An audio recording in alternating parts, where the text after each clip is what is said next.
Corantes utilizados em anatomia e histologia vegetal. Segundo Brammer, os corantes são compostos químicos, naturais ou sintéticos que se fixam em escala molecular a um substrato. Quando empregados nas áreas biológicas, permitem evidenciar os vacúolos, núcleos, nucleolos, membranas celulares, algumas organelas citoplasmáticas, entre outras estruturas. Seu emprego data de centenas de anos, sendo que até o período anterior à metade do século XIX, os corantes eram quase sempre isolados de fontes naturais, principalmente oriundos de vegetais ou animais. Inicialmente, eles eram extraídos de vegetais ou animais, mas atualmente são produzidos sinteticamente em escala comercial.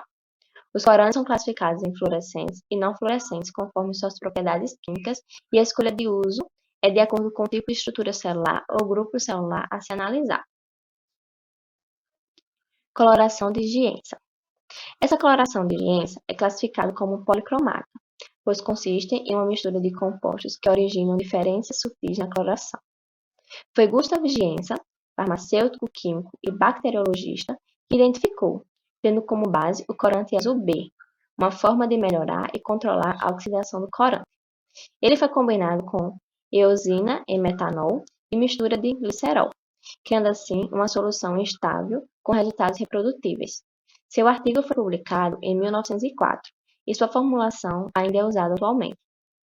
A coloração de Gienza é comumente usada em citogenética vegetal, mais precisamente na identificação de bandas G, no campo claro para observação de cromossomos em metáfase, possibilitando assim a análise de repetições e genes não funcionais. Corante carmim. Composto que origina esse corante constitui-se do ácido cármico, o qual vem da cochonilha. Os primeiros usuários desse corante foram os astecas, maias e incas. Embora, devido à sua longa história, muita confusão e incertezas estão presentes sobre a sua origem, extração, uso e composição. Muitos fornecedores se resguardam e não descrevem exatamente o produto, discernindo entre cochonilha, que é o material bruto resultante do corpo das fêmeas de Dactylopius coccus, carme, complexo conjugado com metal envolvendo ácido cármico e alumínio, ácido cármico, ingrediente de coativa da cochonilha, que ocasionalmente aparece no mercado científico, e o ácido aminicármico, derivado do ácido cármico reagido com amônio. Para fins científicos, o ácido cármico pode ser purificado, mas esse é um processo caro e raramente usado para fazer corante, sendo utilizado o cármio, derivado do ácido cármico com alumínio, proveniente de um composto de estado de cochonilha, com hidróxido de alumínio. Por meio de análises espectrofométricas, torna-se possível a identificação de 3 diferentes corantes, o carme, ácido cármico e ácido aminicármico. Nessa imagem, vemos o aspecto observado em uma ampliação de 1000 vezes, de uma preparação extemporânea da epiderme interna do boldo Allium cepa-L, no qual utilizou-se o corante electivo do núcleo, o carme acético. No número 1, podemos ver o núcleo, no 2, os nucleolos, no 3, a parede celular e no 4, o invólucro nuclear. É possível observar que apenas o núcleo ficou corado, devido às características específicas no corante utilizado. Daí a sua designação de electivo, visto que cora um tipo de organela. O Lugol é constituído por o iodeto de potássio, Ki, um sal iônico que provoca a ruptura das pontes de hidrogênio e a consequente separação das várias unidades de glucose, que constituem a macromolécula de amido. O Ki permite, dessa forma, que o iodo se acumule na molécula de amido. O Lugol pode ser utilizado para a coloração do amido da batata e sua morfologia, utilizando o seguinte procedimento: raspar com auxílio da gilete o interior do tubérculo da batata. Em seguida, de modo homogêneo, passar o material retirado da batatinha sobre a lâmina e diluí-lo com corante Lugol. Deixar o material corar por 5 minutos. Cobrir com lamínula e em seguida observar a lâmina nos aumentos de 40, 100, 400 e 1000 vezes. Então, podemos observar a morfologia do grão de amido presente na batata, identificando o hilo, que é o ponto inicial de formação das lamelas. Na imagem, Temos a imagem A, no aumento de 400 vezes, e a seta 1 onde indica o hilo, e a seta 2 indica as lamelas. E a imagem B, que é vista no aumento de 1000 vezes. A safranina tem por afinidade por paredes com lignina, assim corando as paredes em vermelho. A clarificação pode ser feita por hipoclorito de sódio, tendo como função limpar e despigmentar o material. Na imagem vemos a lignina, que é corada em vermelho pela safranina. Paredes celulares nas células do xilema são endurecidas com lignina para aguentar a pressão da água e morrem.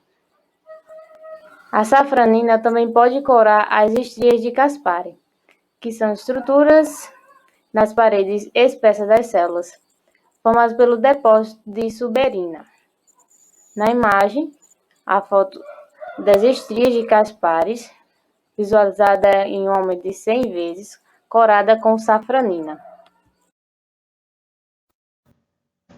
A osseína é um corante natural, com o número de registro EE121. Esse é o código referente a suplementos alimentícios com uso na União Europeia. Ele possui propriedades básicas e apresenta-se monocromático. Lacou, em 1941, encontrou novo uso para a osseína, pois desde sua descoberta, no século XV, e até hoje, ele é vastamente utilizado na alimentação.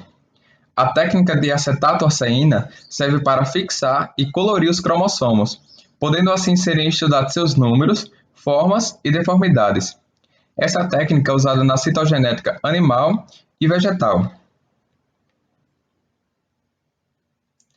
A hematoxilina, propriamente dita, não é exatamente corante, mas sim um composto fenótipo obtido da espécie Haematoxylium campecium, também conhecida como cal campeche, pertencente à família Leguminosa. É de origem natural e, quando em contato com oxigênio, é oxidada e resulta em uma substância de cor marrom avermelhada, escura, denominada hemateína. Sua cor de cadastro é preto natural 1 e sua fórmula molecular é composta por 16 carbonos, 14 hidrogênios e 6 oxigênios. A descoberta dos sais de metais pesados, que podem ser usados como mordentes com a hematoxilina, forneceu uma grande vantagem aos histologistas, pois o uso de sais de ferro confere coloração de cinza a preta, os sais de cobre uma coloração azulada e os sais de cromo uma coloração de violeta a acinzentada. Por exemplo, o uso de alumínio resulta na cor azul, potássio na cor roxa ou vermelha, ferro na cor preta e cobre na cor verde, segundo Gil, em 2010. Seu emprego data do século XIX, sendo inicialmente usado para histologia por volta dos anos 1830, que foi quando o primeiro uso eficaz da hematoxilina foi registrado. Desde então, apareceram diversas formulações entre vários autores. As mais populares são as de Harris, Gil e Mayer.